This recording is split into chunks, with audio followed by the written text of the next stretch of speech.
Sweet. All right.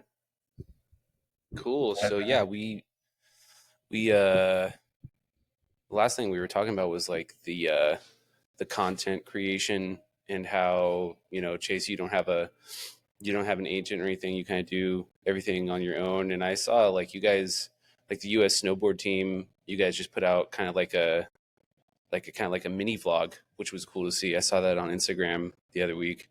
Um, so that's really cool. So I think Lucas and I were kind of discussing, maybe we'll talk about, maybe keep talking about that, and then kind of move into like this next Olympic cycle and what's going to be happening and what you're looking forward to, and then kind of like your filming experiences from, whether it be previous or what's going on now, and how that whole world has kind of evolved during your time and stuff. So Yeah, absolutely. sweet. I was trying to have Lucas remind me where we left off when we were in Sauce. So, yeah, I'm Yeah. happy to jump into kind of like the content creation and kind of what we're doing with the U.S. team. And it's been pretty cool. We've actually had Luis Medeiros, aka Cuban Lou, traveling with us on the road, and he's been helping us get some follow cams and just helping kind of pump some content out. And I'm sure, as you know, and everyone else knows who follows along, it's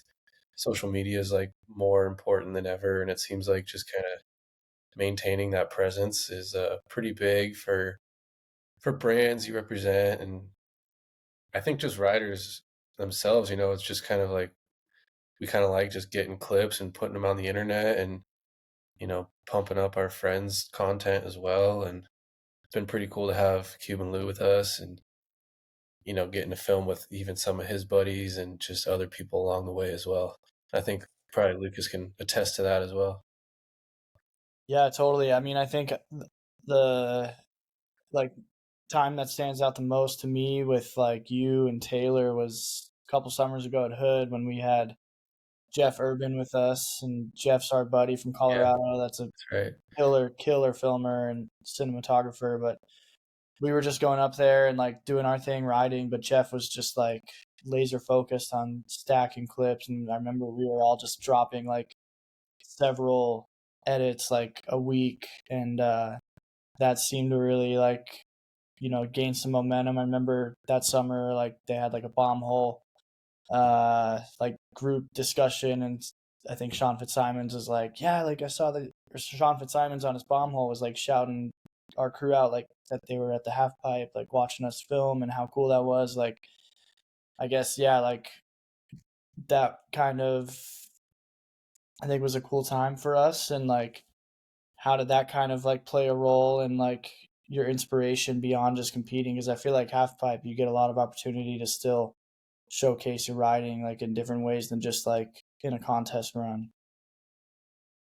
Yeah, dude, thinking back to that summer with Jeff and Taylor and you and I and the rest of the crew, super good memories. I think Mount Hood is super cool. It has like such a nostalgic feeling and kind of a Mm-hmm. timeless sense when you look back at clips. So I kind of remember our game plan that week where we just wanted to go shred and like just get clips. But as Jeff put that edit together, it came out just like so cool. And I'm like, I think like even I look back at our that same edit, I'm like, dude, it's just timeless in the feel good sense of snowboarding. Mm-hmm. Um, so it's cool to kind of balance out like the contest grind and just pushing and progression, and then kind of try to showcase that through like our creativity and getting to work with filmmakers. And I think Mount Hood's just a great place to like really bring that vibe up, and it's slushy and it's sunny and kind of the middle of summer and vibes are high. So after we kind of came out with that, we really realized that like we can keep doing that if we want and if we choose to. And we kind of made a point to try to showcase what the rest of the year looks like too, because we go through different swings of it. And like Hood's like just really fun and good vibes, but like what does the rest of the season look like? And as we prep towards like contest season and Olympic cycles and just midwinter stuff, like trying to showcase that as well. And Mm-hmm.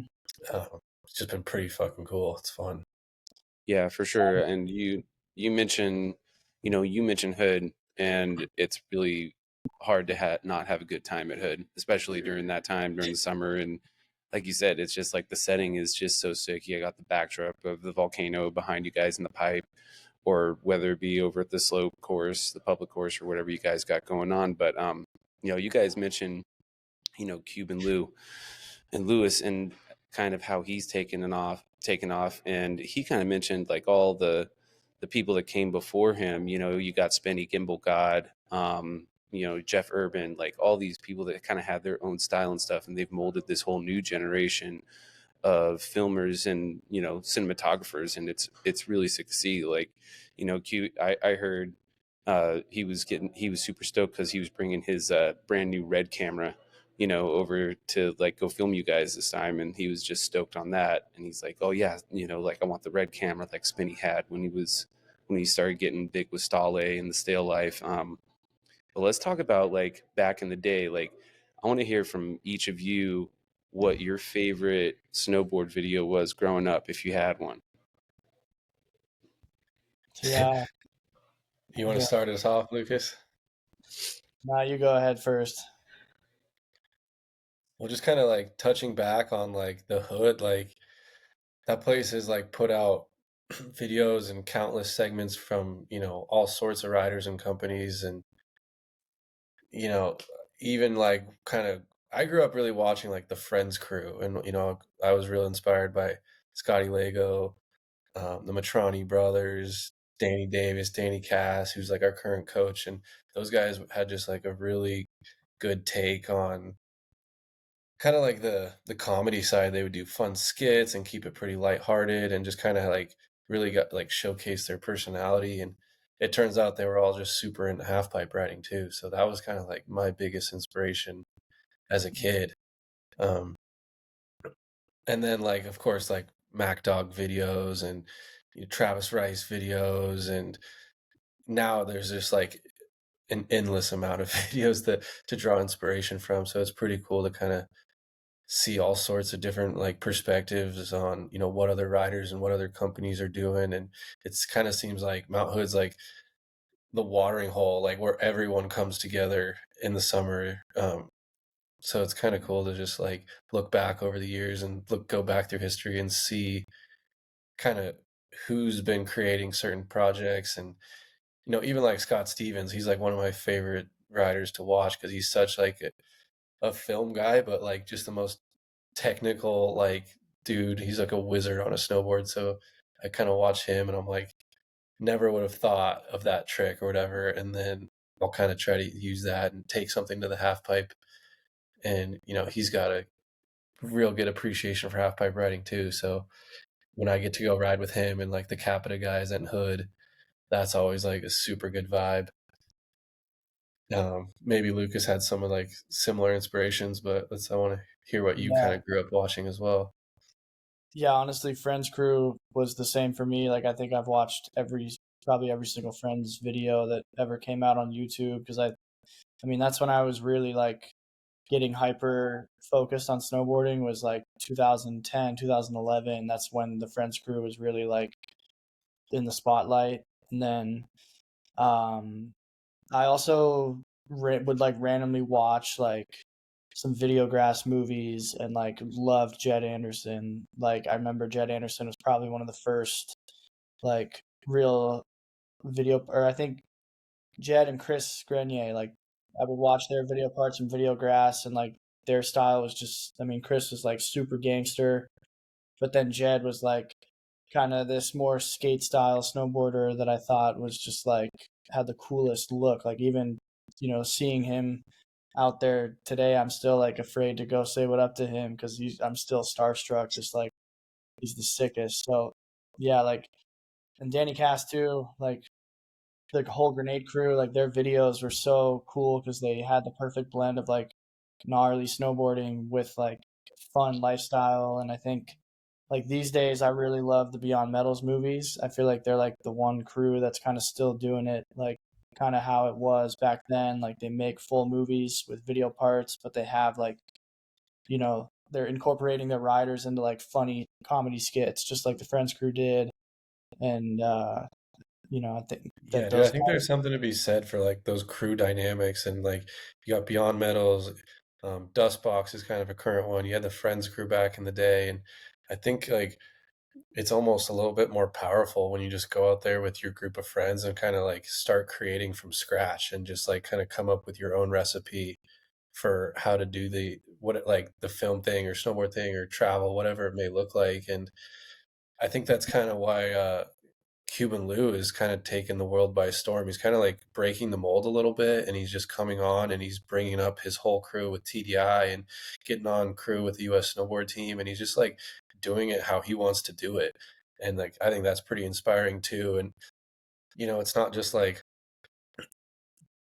listening to a company on like what they say is right. It's like maybe that you can take like a grain of salt with that, but ultimately I think snowboarding is such like a creative, free-spirited avenue that just taking your group of friends and just pressing go is ultimately I think the best way to kind of get the ball rolling and get support and just have that good energy and atmosphere.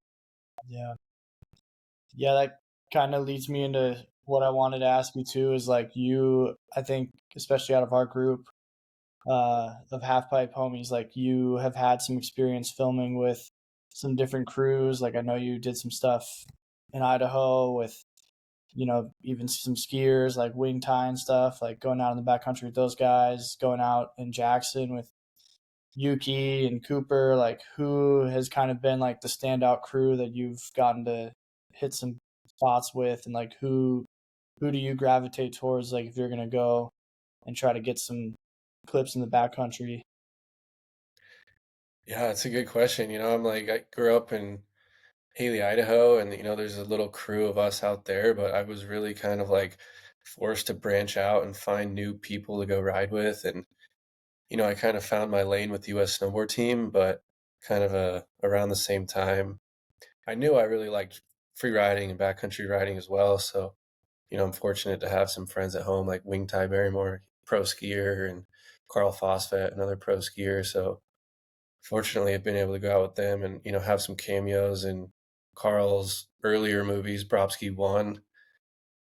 Um, and then like at a young age, like 16, 17, I did my first trip down to Argentina with SAS Global Travel. And that's just like a backcountry freeride travel company. And, I went down there with my buddy Jack Hessler from Jackson, Wyoming. So just some buddies that I met like back in the day through USA safe ends and competing and traveling regionally. So I kind of had my little crew. And um, yeah, about 10, 12 years ago, we decided to try to do a trip down to Argentina. And, we ended up meeting Travis Moore and Lucas Moore, owners of SAS Global Travel at the time. And so we loaded up, and in middle of August, we went down to South America and had like the best free ride trip of my life. And it was just such a refreshing balance to like kind of that half pipe lane I was on. And I'm like, oh, this shit's really cool. And, they had filmers and photographers there. And, um,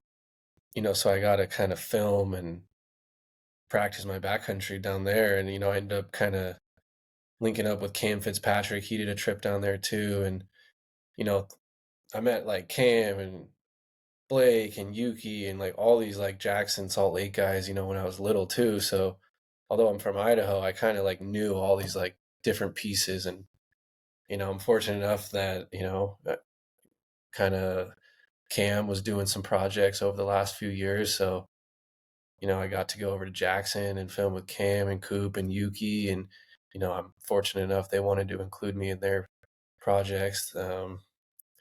So between like my Idaho crew, some Jackson crew, some South America crew, my US snowboard team crew, like I just try to like be as like diverse as I can, and I want to be known as like an ATV rider. And although I'm like real focused on like the half pipe and dedicated to the US team, I do my best to try to balance my free riding and backcountry career as well.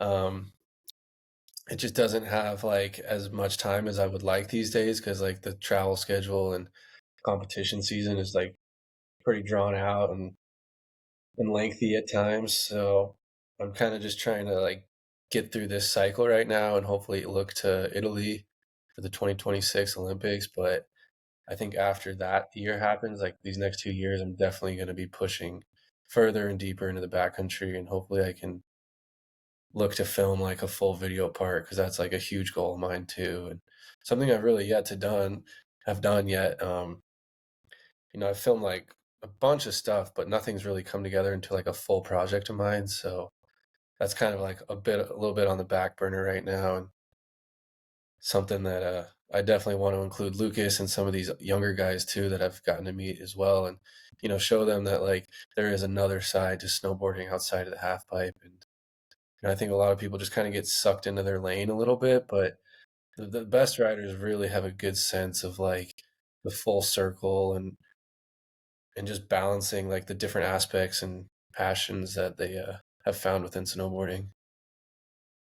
Yeah. For sure. So Yeah, for sure, dude. yeah, that's about.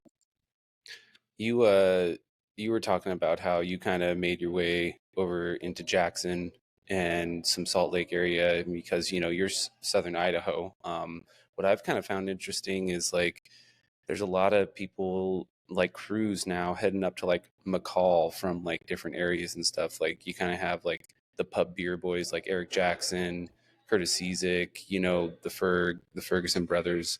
And speaking of like, Ben Ferg and stuff, you've seen what, he was, in the pipe for so many years and at a high level and on your guys' team and on the US snowboard team, but he just went like cold turkey one day.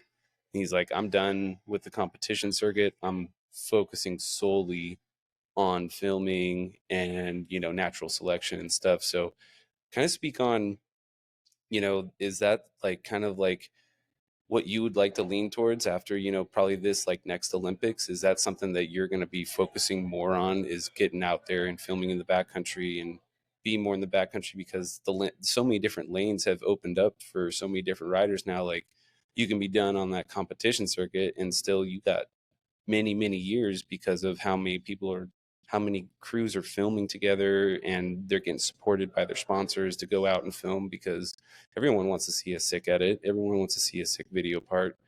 And like that vibe has kind of start coming back. I feel like the filming styles have gone back almost to like the old days of like the Mac Dogs and the Friends crew. um and speaking on that, like up here in North Idaho in the Spokane area, we've had a ton of like video premieres, and it's like starting to blow up now. I just went to the Beyond Metals and the Capita premiere, the other night, and Austin Viz is there, and Austin Viz is like starting to blow up, and he's a Spokane boy. So kind of speak Yeah. on like that whole vibe of like going out and filming, and like how the crews have like started to mold together and everyone's kind of supporting each other. I feel like even more today than even like a couple years ago.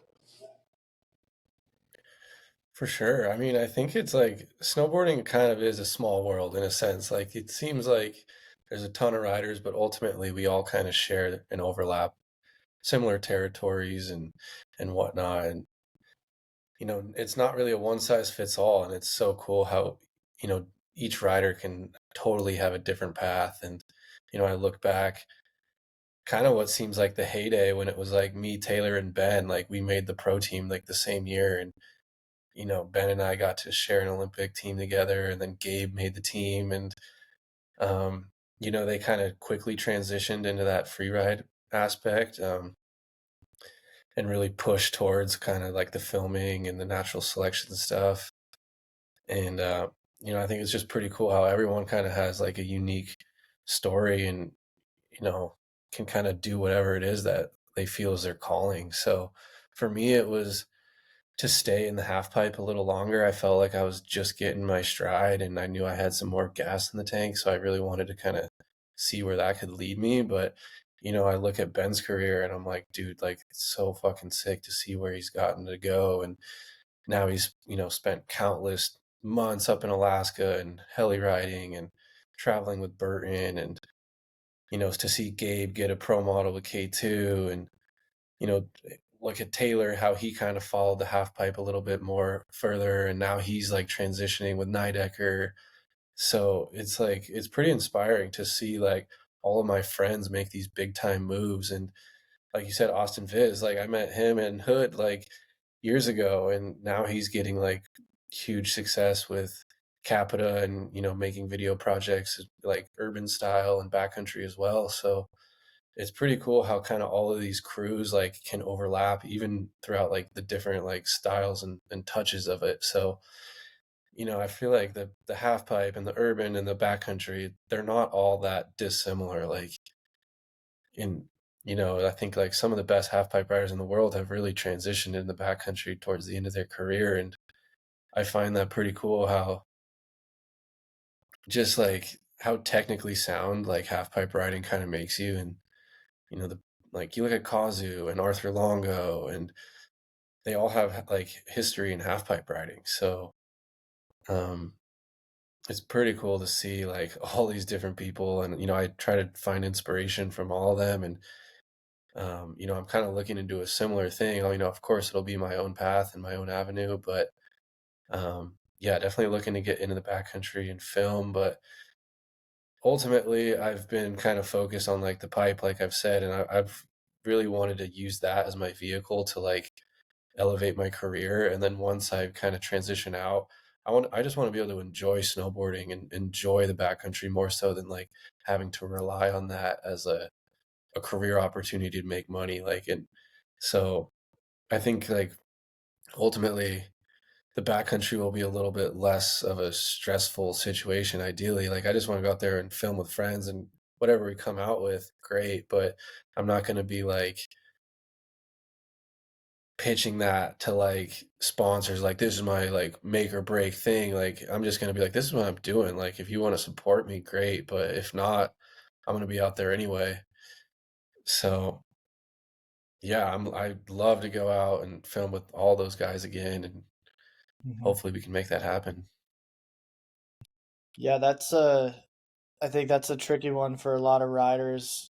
I've definitely seen some people that like compete for a while and then try to take that same like super competitive mentality to filming. And I've had some friends that like kind of didn't escape like the competitive mindset. I mean, it's good to be competitive, but like there has to be like a point where you do kind of like just transition and like, really enjoy it. Like for you, when you do make that transition, fully, like what kind of terrain do you see yourself gravitating towards? Like some people want to go and hit Chad's Gap and like go, fucking 90 feet on the gnarliest jumps. But like, you look at Arthur Longo, like I think Arthur's my personal favorite like career model because it seems like he, rode half pipe so well.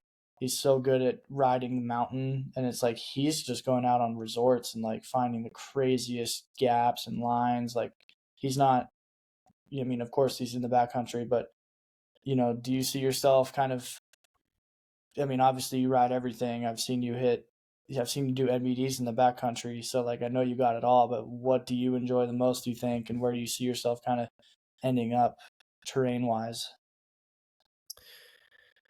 Yeah, I definitely have like a trick list of some things I want to get done on some backcountry jumps that I've yet to film and push the envelope a little bit more, like if my body's feeling it. But ultimately I'm gonna probably take a little bit of a step back and just kind of focus on like the surfiness and free riding and just powder slashing and finding fun like natural features. I definitely want to get in like a heli and go heli riding, get up to Alaska, and just explore different terrains and new locations that I haven't had the opportunity to go to. And that's kind of the beauty of it. Like it's just free riding, and there's so much like diversity just in that realm. So in those days that I've gotten to go out in Jackson and Idaho, it's like you sometimes you don't really have a game plan. You just go out there and you're just looking around for what looks like candy, and you're like, oh, that looks cool, or this could be an option, or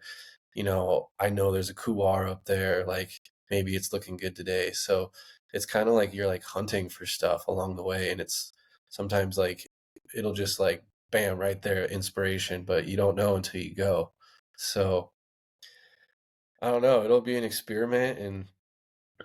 And um but yeah, I'm definitely looking to like, keep pushing in that regard, but also kind of like dial back in a sense too, and maybe have a little bit less risk.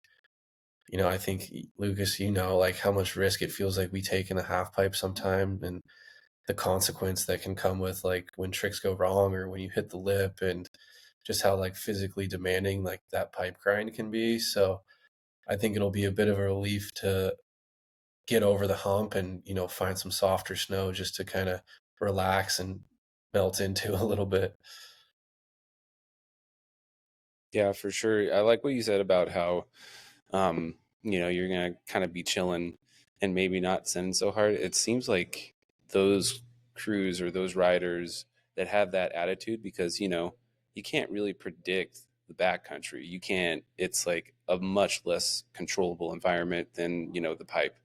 Um, you get to the trailhead some days and it's like, oh, okay, it's freaking raining. All right, what are we gonna do now?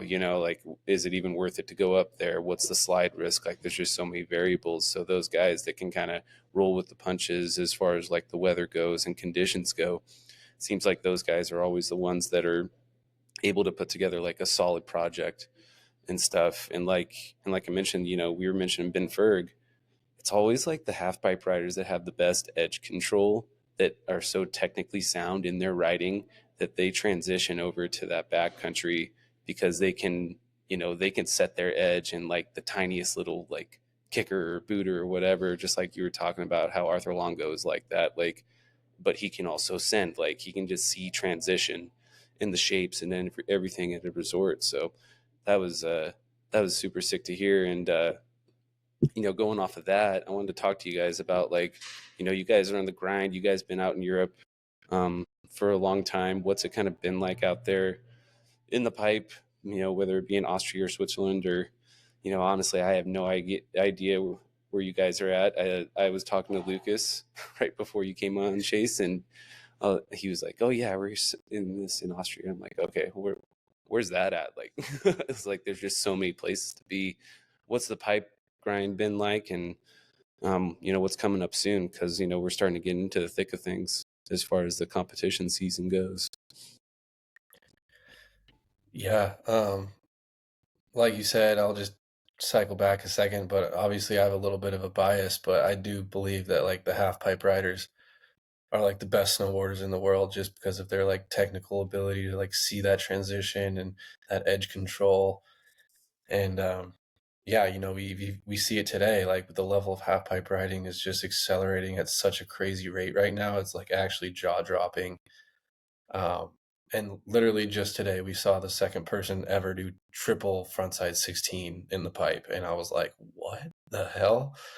And that's like a trick that I never even envisioned when, like, 5-10 years ago. Like I grew up pushing the level to like double tens and double 12s. And now like these new younger kids are just like accelerating past that at such a crazy rate that it's kind of scary, like where it's going. But people are hungry, and these young riders, they want to send it, and it's like it's pretty inspiring to see kind of where their minds go. And even Lucas, like how he did the double alley oop McTwist, like something I never even thought possible. And the rest of the team has their own unique strides too. So it's pretty competitive for sure. And like the Japanese team, they're pushing super hard.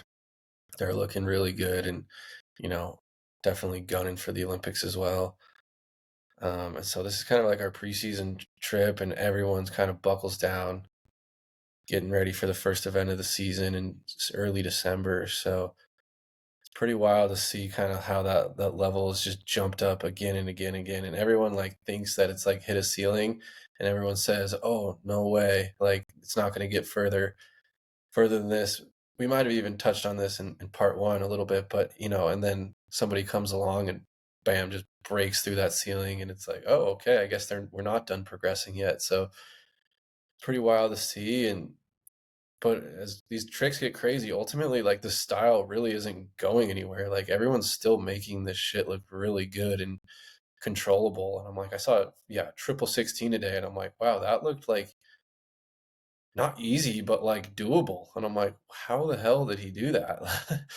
Like, I don't know. Maybe you can touch on that a little, Lucas, and kind of where you think like these younger kids are like getting inspiration from, and how they're finding motivation to like push past, even legends and current pros in the industry.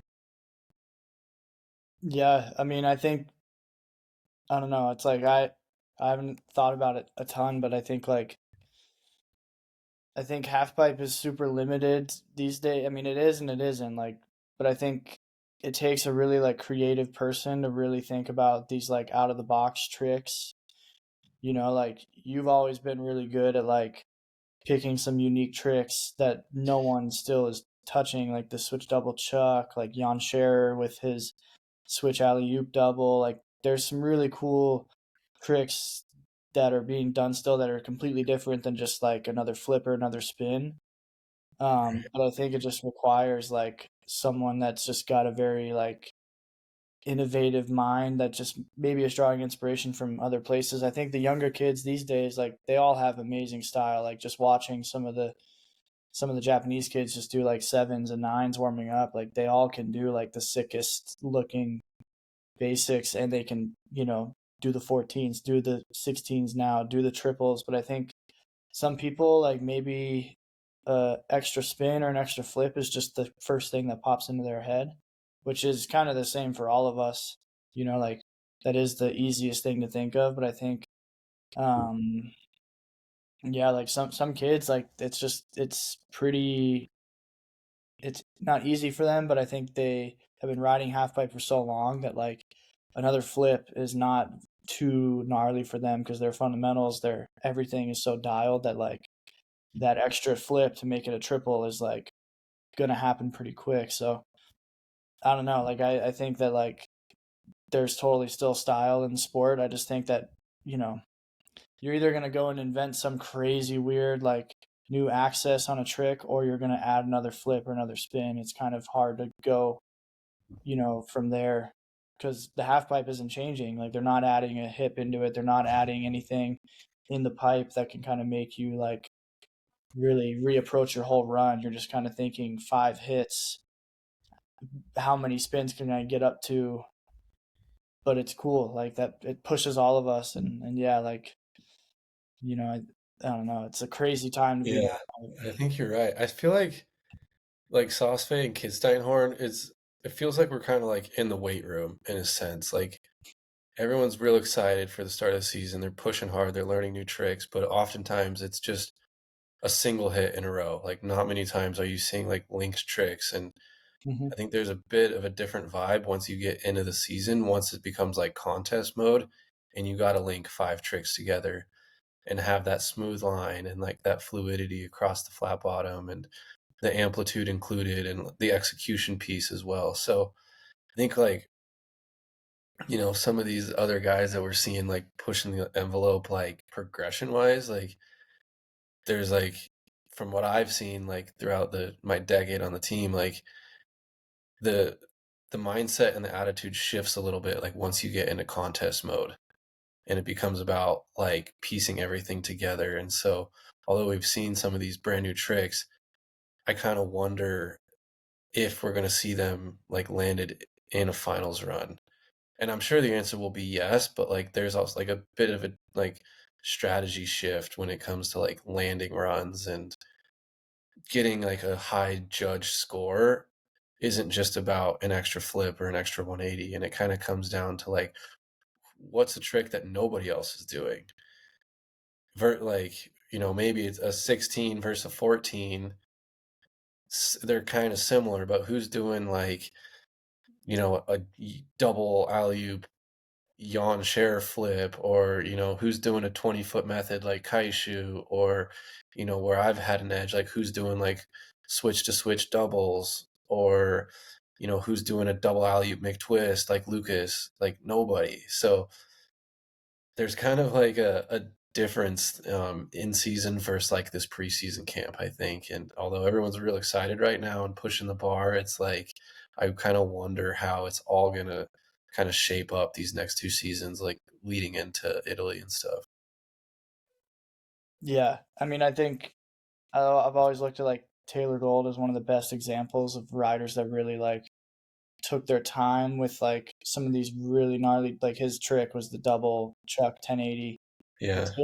Taylor's the best at like really dialing in his line and like setting his run up. Maybe he's not doing every trick in his run, but he's getting the flow going. Like in SOSFE every year, he's doing the same rhythm, so that when contest time comes, he knows his perfect, edging, perfect like timing on everything. So it's like he can put in the big tricks and peak at the right time.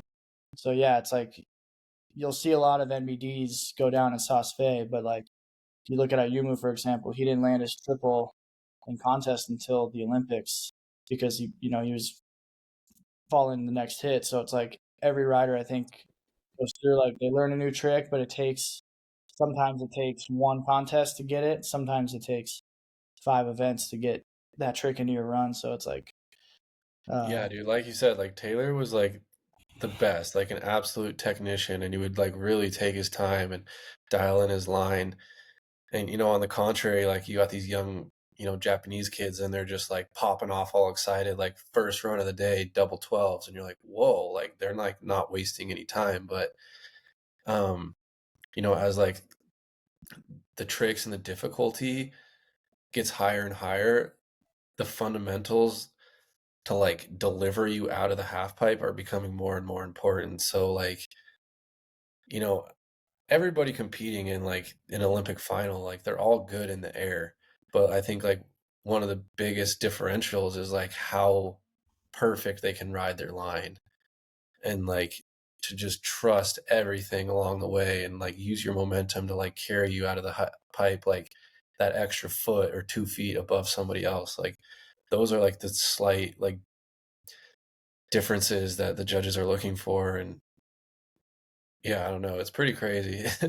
But and it's one more thought that I had was like, what's crazy these days, especially, is like you get kind of like a training like time budget these days with half pipe, where it's like we're limited to like 3 weeks in SOSFE and 2 weeks here in Austria, and it's like gnarly to think about sometimes, where it's like, damn, I got to get ready for the comp season and ideally learn a trick or two in this time frame. It's like, you can either rise to the top and do it, and it's an amazing feeling, but it's also like, it's not like I think what it used to be, where we would maybe have like some time in mid-season to like dial in another new trick. It's like these days, it's like you get these camps, and then you're kind of just on the tear from first event of the year in China in December till end of the season in March. So it's like you kind of leave this camp in Austria with like, all right, this is your deck of cards for the year. Like, time to go.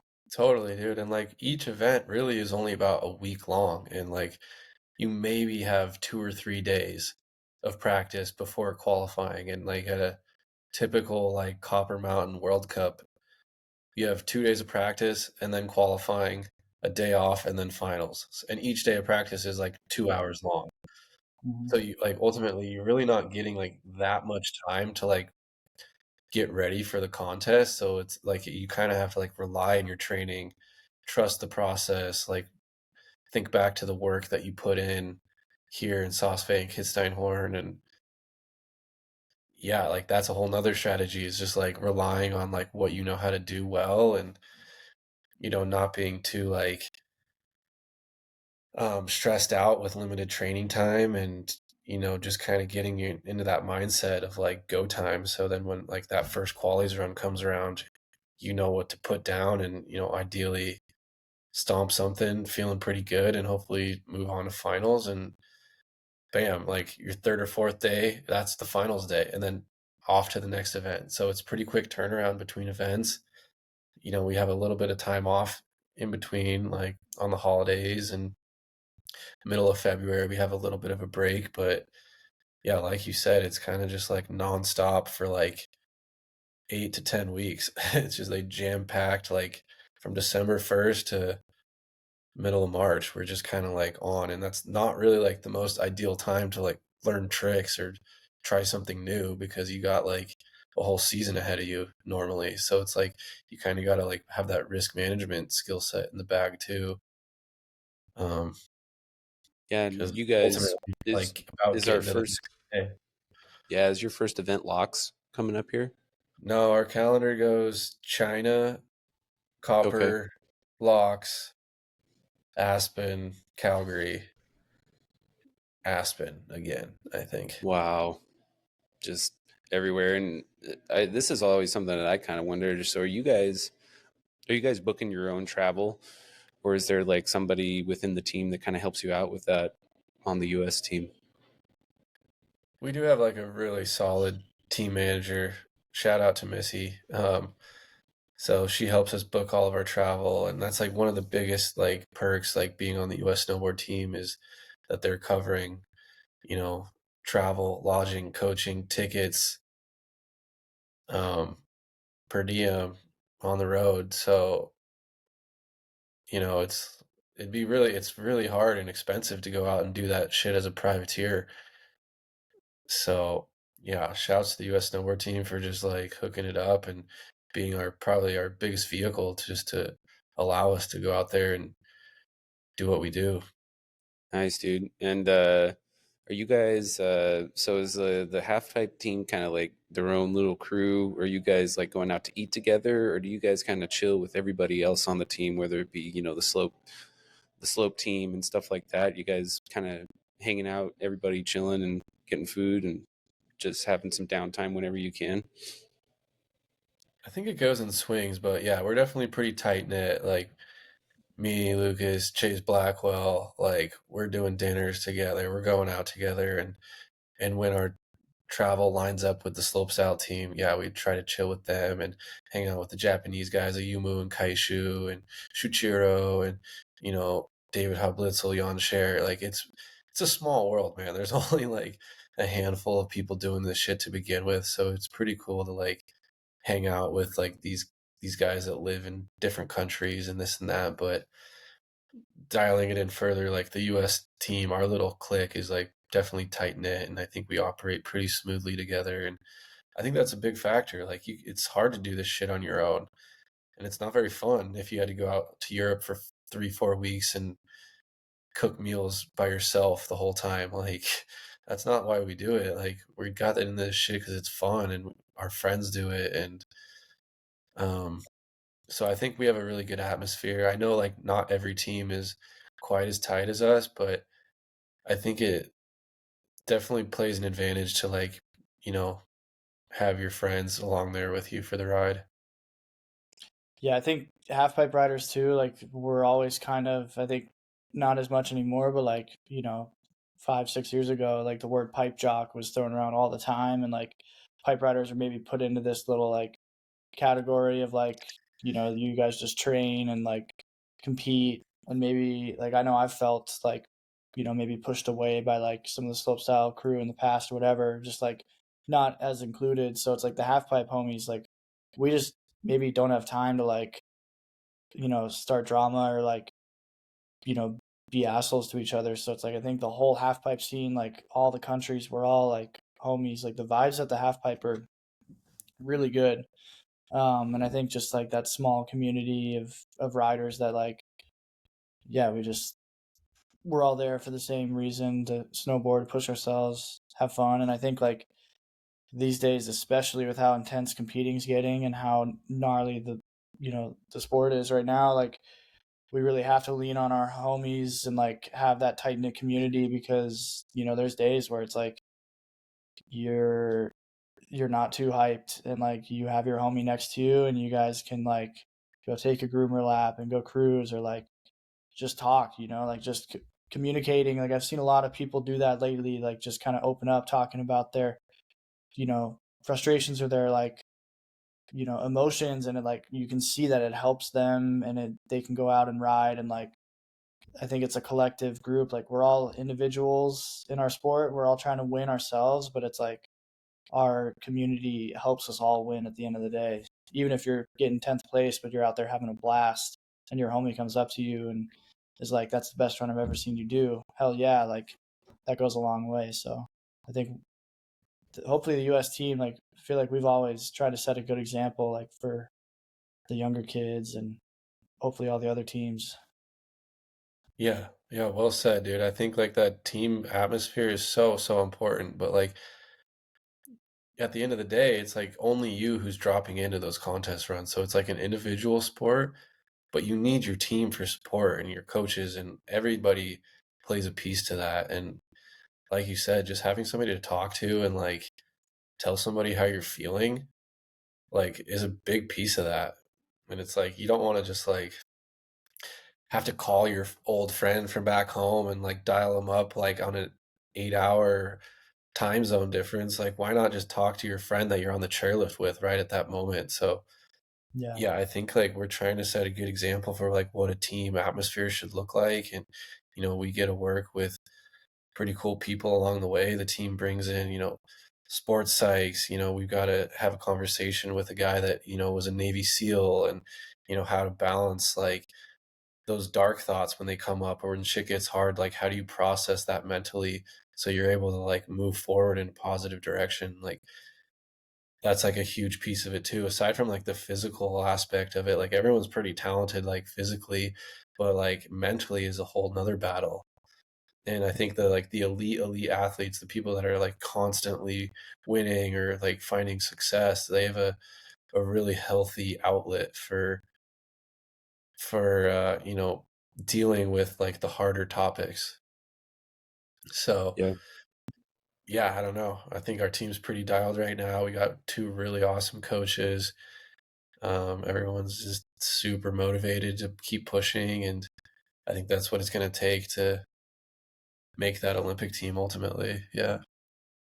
definitely, dude. I mean, and you were talking about how like the sports psychology and it's just, especially nowadays, it's just so hard to block out all the noise, whatever it may be. Maybe people like saying stuff about you or just anything in the world, and you're just like, it stresses you out. But I'm a big Oregon Ducks fan. I went to school there, and I love our new coach, Dan Lanning, and he has a saying for the season, a theme of this season. It's called FIBU.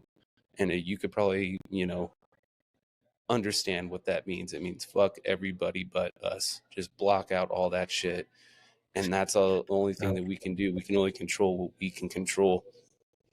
And as long as we can keep the outside noises, we're in our community, and it doesn't matter. Like, we're all going to be doing the same thing. We're all here for each other. So that's what I like to hear. I like to hear that the US team is like has that tight knit, because that's what snowboarding is. Like, we're all just doing the same thing. We're all hanging out with our homies, going to shred some snow. That's like, and that's the vibe how it's always been, whether it be from the top, like you guys, all the way down to, the first, like, some young kids going out with their friends and like, I want to go snowboard. And they got their new crew and they're just trying real hard and making turns. So that's awesome to Yeah, hear. dude, I, I I like like that. that saying, dude. I'm gonna try to keep remembering that. And like, yeah, like honestly, we're no different than a backcountry crew or an urban crew. Like, we're all fucking standing on a piece of wood riding together. Like, and what we're riding might be a little different, but I don't think anybody can like talk shit on like what we're trying to do, because ultimately it's the same as any other fucking snowboarder. So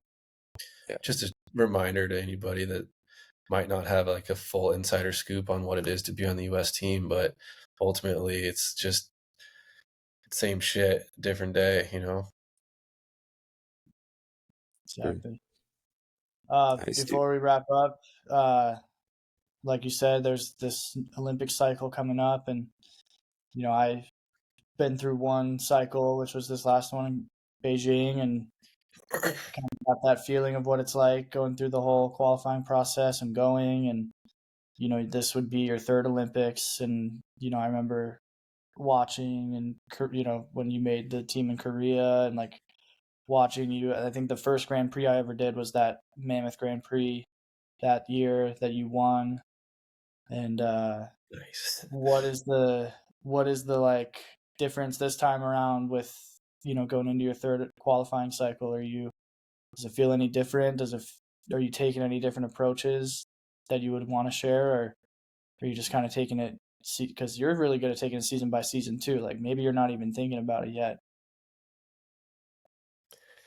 Yeah, my mindset like from the beginning was always just kind of day by day, run by run, year by year, and I think that kind of helps keep like that pressure from getting too high and like stressing me out. And even from my first Olympic cycle that I went through in 2014, which I didn't even qualify, but I went through that whole season like watching, um, Taylor made it that year, Sean made it that year, and I was pretty close. Ben Ferg was super close to making it that year, and it always was just about like day by day, taking it one step at a time and not getting like too ahead of yourself. And so, I've kind of tried to keep that mentality going from the beginning, and I think that helped me make my first Olympics and second Olympics. So I'm going to try to keep things consistent going into these next few years.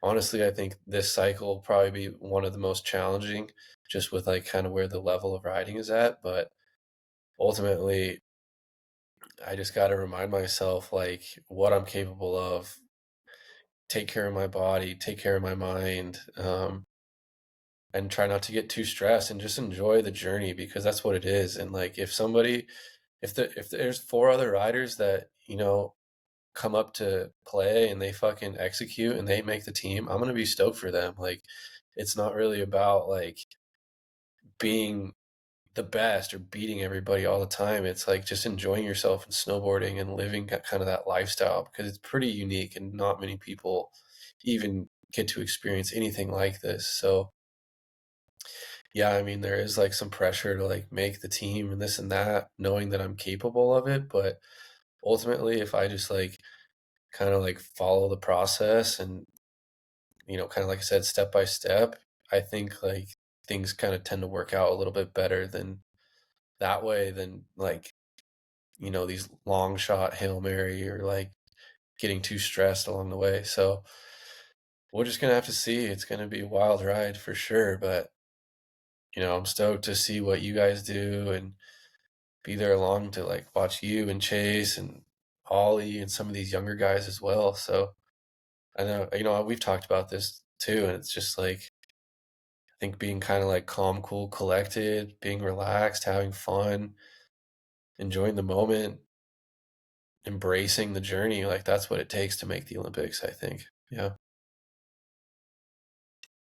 For sure. Yeah, I mean, for sure. I think I experienced that more so the Olympic season than any other season. It was like I remember definitely not feeling like I was in the running for that at all. And I was just going into these events like I just want to land my best run. And obviously, ideally, it scores well and you get a good placing. But yeah, like I've gone into some contests super like I have to do this run this way, and you're not very adaptable to whatever the day gives you, and it usually doesn't work out well. And then the days where you're just present and not getting ahead of yourself, that's like really when it works out. And you've always been like the king of that. I mean, we've woken up on contest days and you're like super tired and you're like I'm smoked, and then you always lace up. So it's like good for us younger riders to watch that, because that is the right mindset. Yeah, I think like just having like in a way like having low expectations is a way to keep that pressure down, and just kind of realizing you don't have to feel great to ride great. Like you can warm up and get yourself moving and take the time and, trust the process. And, I, draw inspiration from Taylor, like take that extra warm up run, like find your line, like just be chill. And like that's helped me kind of get in the mindset for when those contest runs do come around, and it's like, okay, now it's game time.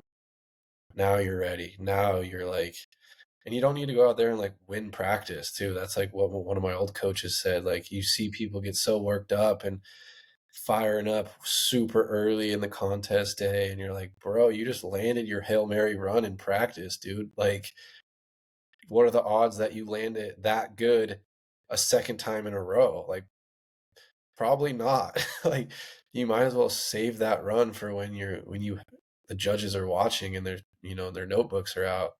So yeah, dude, it's a funny thing, like coming up with like contest strategy and balancing your emotions and getting your body ready, but ultimately like just trust the process. And I think like all of us stand a really good chance to make that Team USA together. Yeah. Yeah. Awesome, dude. So Chase, I got some rapid fire questions I want to throw your way before we close out, okay? All right, hit me. All right. Pants or bibs? Pants. Goggles or glasses? Goggles. POW or slush? POW. Skidoo or Polaris? Idaho guy. Polaris. All right. Polaris gang. Polaris. You know. You and Curtis Cizik, you get in that. He made the switch I think over. if you're a fucking skier, you can ride Ski-Doo. If you're a snowboarder, Polaris. All right. I That like might be it, a little dude. controversy, but whatever. What's in the earbuds at the top of the pipe where we got rocking no earbuds? I've been rocking no earbuds. We let Danny Okay. Cass bump music on the speaker.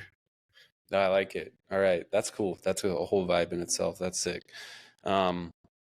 So you got one place in the world you want to go on a backcountry heli trip that you haven't been yet, and we know you've been to a lot of places. Where are you going, and who's in the helicopter with you? Alaska. I've yet to go there. Fuck it. We're taking Taylor Gold and Ben Ferg with me. That'd be the dream team right there. There you go. Hell yeah. Well, sick, guys. So I know you guys got to get out here. So what we got next? You guys going out to team dinner tonight? Because I know you guys are way ahead of my time. I think Nighttime. we're just cooking up like we talked about. We hit the grocery Nice. store earlier and Yeah. yeah. Get some PT and get to bed early. We've been up early, kind of on snow by 8:30, 9 o'clock. So All we're right. kind of grinding it right now. So yeah, man. Well, sick. Awesome. Well, thank you both for your time. I really appreciate it. Thank you to Lucas for co-hosting. We're looking forward to seeing more of you on more episodes as Yeah, thank hopefully you, my Dylan, for co-host. having me on, dude, and Lucas Yeah. for the invite as well, dude. It was super fun to chop it up with you guys, and thanks for the good questions. I felt like that was a pretty honest interview on all of our parts. Yeah, dude. Well, I just like to hear like kind of the behind the scenes and what you guys go through and the thought processes of two of the craziest half pipe riders that have ever been on the US team, in my opinion. So thanks again, Chase. I really appreciate it for you taking the time, and thanks again, Lucas, for co-hosting. So I'll let you guys get back to it and go slay some more days in the pipe leading up into the season. Thanks, Yes, dude. sir. Yeah. Chat soon. Later, Dylan. Later. All right, peace, guys. Later. Bye.